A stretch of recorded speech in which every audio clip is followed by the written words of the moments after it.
Welcome to the Israel Answers series, connecting Israel, the Bible, and you. Join Susan Michael as she explores timely issues and current events from a scriptural perspective to equip the Christian world with a balanced and biblical response.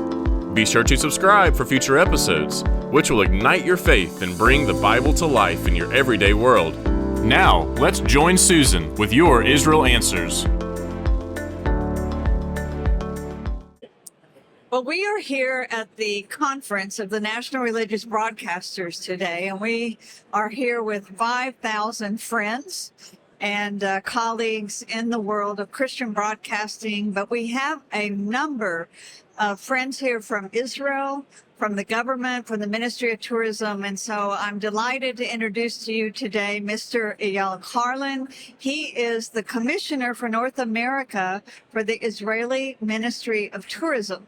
But you're going to find right away, I think one of your parents is American, is that right? Is American. And so your English is very American, which is always helpful for an American audience. So welcome, Eyal. It's good to have you here. Thank you. It's great to be here. Yeah. So you are the Commissioner for North America for Tourism, and you have been serving in that capacity during two very difficult seasons when tourism to Israel came to a complete halt.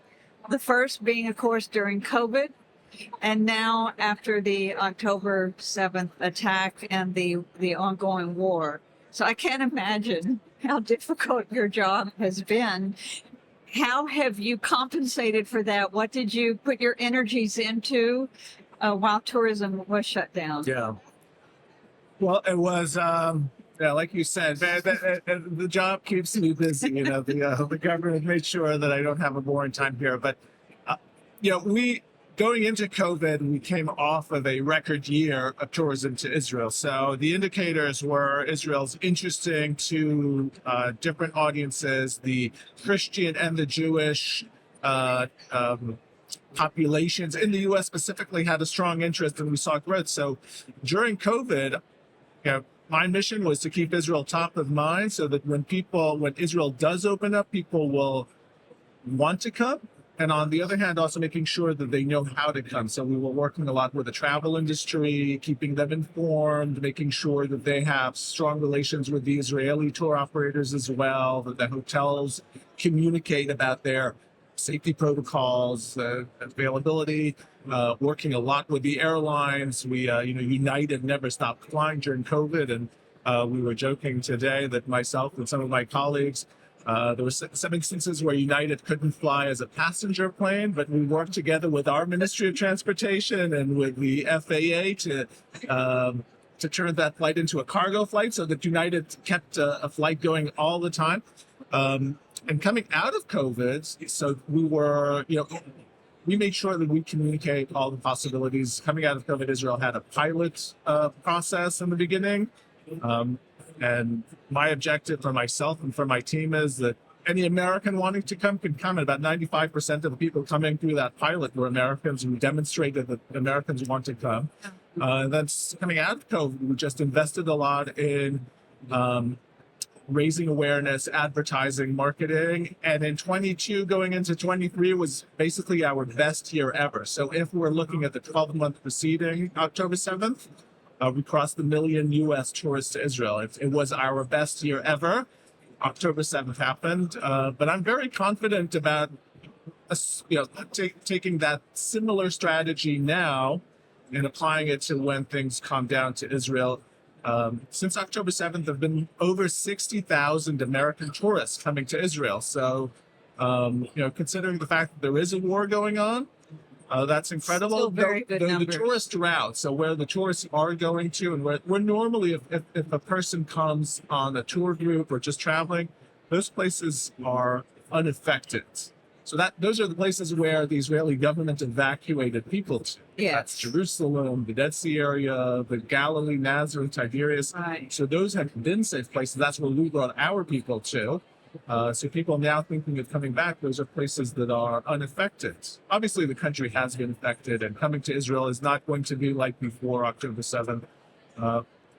But that's our strategy right now. So you still have plenty of work to do. We have plenty So- of work to do. Yeah, I like for our audience to connect with you a little personally. So how did you end up in tourism? Like, what is your background and what motivated you? So I was an officer in the Army. I Okay. came out. I was a captain in the reserve. I was studying economics and philosophy. I wasn't sure myself what I wanted to do, so I double majored. And coming out of my university, I actually worked for Teva, a big Israeli pharmaceutical Oh, yes. company, and then afterwards for Amdocs, both in a type of a crossover between marketing and financial advising, or supply chain finance and marketing. And then after a few years working with them, my daughter was born, my first child, and I was thinking to myself, I need something with meaning. I'm good at raising funds. The shareholders are, but I don't feel that there's meaning in what I do. And I started looking. I was thinking of going maybe into education. Was trying out. I said, I'm not an educator. I'm good with strategies, with business processes. And then an ad in the paper came. I saw an ad in the paper. They're looking for overseas representatives for the Ministry of Tourism to work Wow. with and I applied, and I've been there since. And I'm interested in religion. Like you said, I have my master's degree was from the Department of Talmud at Hebrew University, and I like, the Jewish, Christian origins. And so when I started with the Ministry of Tourism, myself and another colleague started what was then the Religious Tourism Department. So we started our social media assets that specifically deal with religious travel and Christian travel, and we're doing a lot of the content creation, giving content to our offices about how to work with Christian audiences. And then I was sent abroad to our Atlanta office. I went back to Israel. I was the head of our overseas department, and now I'm here overseeing all of America. Interesting. Well, I personally have a passion for tourism to Israel because I'm your typical example. It was my first tour to Israel that completely changed my life. And I want all Christians to have that experience. Now, I was just 19, and I went over for a summer study program during college. I was already a biblical studies major, so I went on a study program, to Israel, of course. It just completely changed my life that summer because, of course, the Bible that I already loved and was reading every day personally, studying it every day in university, came alive. It just stands up. It's like it takes on flesh and bones. And then plus in Israel, you're surrounded by prophecy fulfilled. It's already being fulfilled. Just the return of the Jewish people to their land is a fulfillment. So the Bible, you realize how true it is, how accurate it is, and how detailed, and that the details are just so accurate. And it became so exciting. And so I returned to the States, I finished my degree, and then I went back to Israel to get a master's degree and happened to arrive in August of 1980. Which was 1 month before the birth of the International Christian Embassy Jerusalem. It was 1 month before the first Christian celebration of the Feast of Tabernacles. I was there for both of those and spent the rest of my life in this work. But I know how life-changing Israel can be for Christians, especially Bible-based Christians. And so I can't wait for tourism to return, so that we can continue getting thousands and millions of Christians over there. Now, right now, you have another challenge. It's not just the war, but the fact that many of the hotels have been filled with Israelis, right? Yes. So what percentage of hotel rooms in Israel now are filled with the evacuees and the Israelis? So I'm not certain for sure about the percentages. It is going down in numbers. The hotels are also utilized for soldiers that are on leave, and but slowly the hotels are going back to having rooms available to tourists coming. There is an initiative right now in the government to encourage people from the south to return to their houses where it is safe, where it's not within that 4-kilometer range of Gaza. Right. So that will free up hotel rooms as well. And the Ministry of Tourism has also allocated 200 million shekels for renovations of hotels after the Good. evacuated families go. Good. And it's an opportunity for the hotels to renew their facilities, Yes. to renew some of their infrastructure. So we're treating it as an opportunity to improve the infrastructure. So anticipating tourists Good. coming back and wanting them to enjoy good. I'm so happy to hear that. Yeah. I'm very picky when it comes to I know, hotel rooms. and we value a tourist deciding to come makes a commitment. It's a commitment of their attention, of their mindset, of their time, and of their money, And of their we want money. them to get that value And for back. many, they can only afford that one time in their life. It's a And we want it to be lifetime the one, trip. that experience they remember for the rest of their lives is Yes. the best experience. Yes, absolutely. Well, I also remember another story I'll tell you is back in 2000 was another time when tourism shut down because of the Second Intifada. And it was a wave of suicide bus bombings in the heart of Jerusalem and in Israel. It was a very traumatic time. And so tourism just shut down. But here comes, it's fall, it's Sukkot, it's the Feast of Tabernacles time, and we still had thousands of Christians that showed up. Some of them had to go from ticket counter to ticket counter in the airport to get a flight into Israel. And they got there, and we filled up the convention center. And word of this got back to America. And, one of my programs, we talk about Jewish-Christian relations and the history of it and all. And there was still skepticism within the American Jewish community about these Christians. And they were kind of being a little standoffish. And I'm in meetings in Washington, D.C. right after the Feast of Tabernacles, and I heard them talking to each other, and they'd say, "Did you hear about the thousands of Christians that showed up in Jerusalem?" And the other one would say, "Maybe they really are our friends." And then the other one would say, "Maybe we should work with them." And I started getting invited to speak to boards of directors and Jewish organizations. They wanted to know, who are these evangelical Christians? What do they believe? How many of them are there? Why do you support Israel? And should we work with you? And I would tell them all the statistics. I would explain how many there are, what we believe. And then I'd tell them, yes, you need to work with us, but realize that Jewish-Christian relations is learned by doing it. And we may make a mistake. Yeah. We may not be sensitive over something.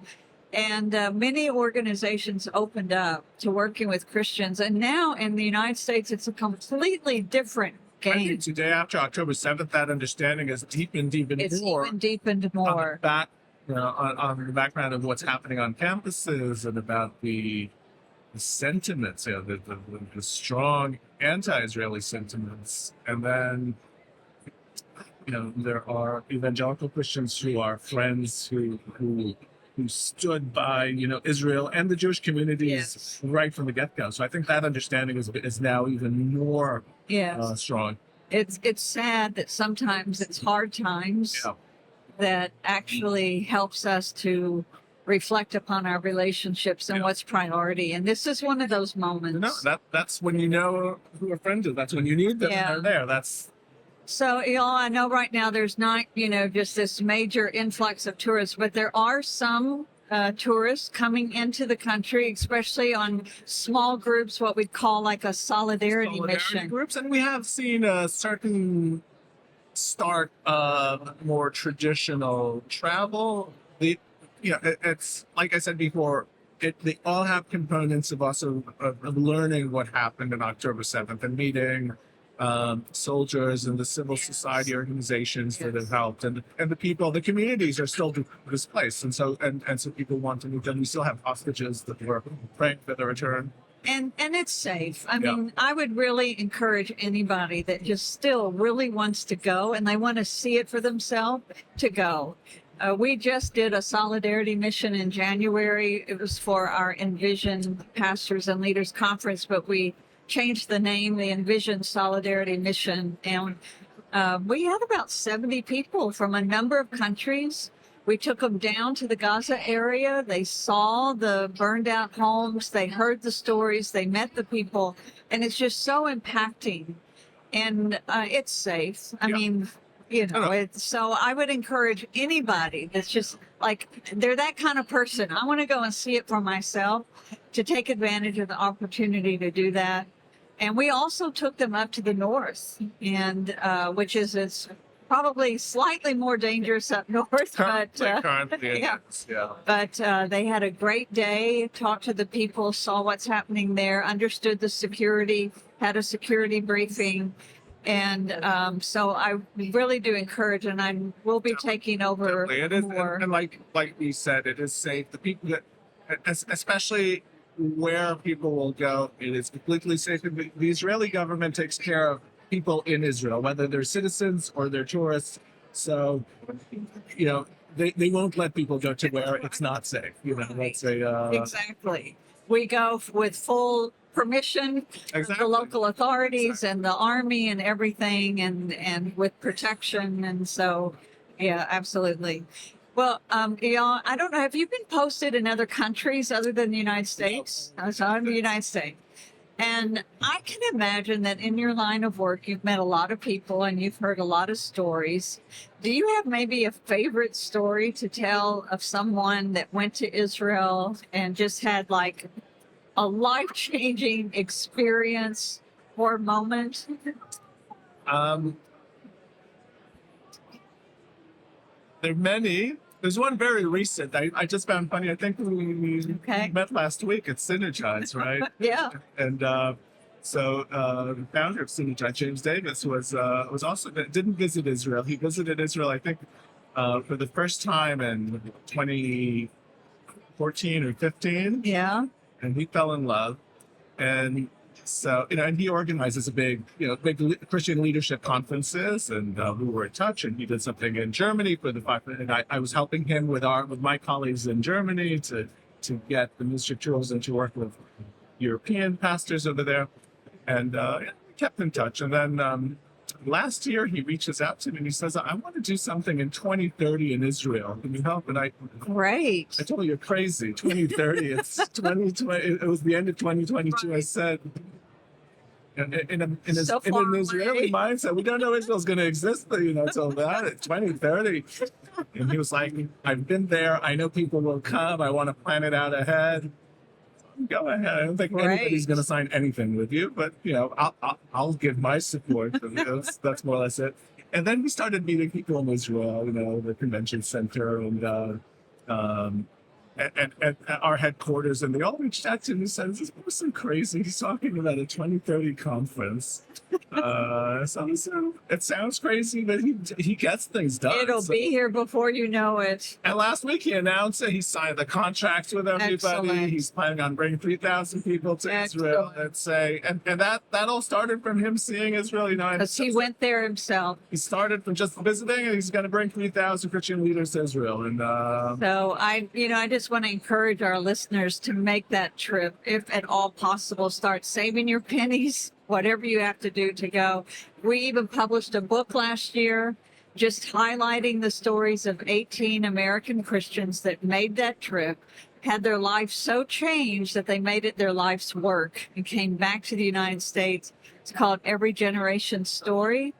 And I would encourage our listeners to get that book, be encouraged to do whatever it takes to go to Israel. One of the things I hear from many people going to Israel saying, "I wish I had gone earlier." I mean, you went at 19 and it transformed your life. Yes. A lot of people go in there 45, 50, 70. Right. I encourage people to go early because it's gonna be part of your life. Yes. Forever. Yes. And we try to take young adult tours over. We do take young adult tours over because of that very thing. Go as young as possible, because it will change your life. Yes. So, Eyal, thank you so much. What a wonderful mission that you have in life, and you can bring your passion and find meaning in it. But it's such an important job. So we want to thank you for sharing today about tourism. And thank you to the Christian Embassy. You are a force in general, but also here at NRB. You make our life easier. It's our passion. Always, yes. Our But passion. you really, your impact is great. Thank you. And I want to thank you for that. Well, we just hope we want it to be even more, but thank you. Thank you. We hope you have enjoyed this episode of Out of Zion with Susan Michael. Be sure to subscribe to Out of Zion now on Apple Podcasts, cpnshows.com, YouTube, or wherever you like to listen and learn. Out of Zion with Susan Michael is a production of ICEJ USA, all rights reserved.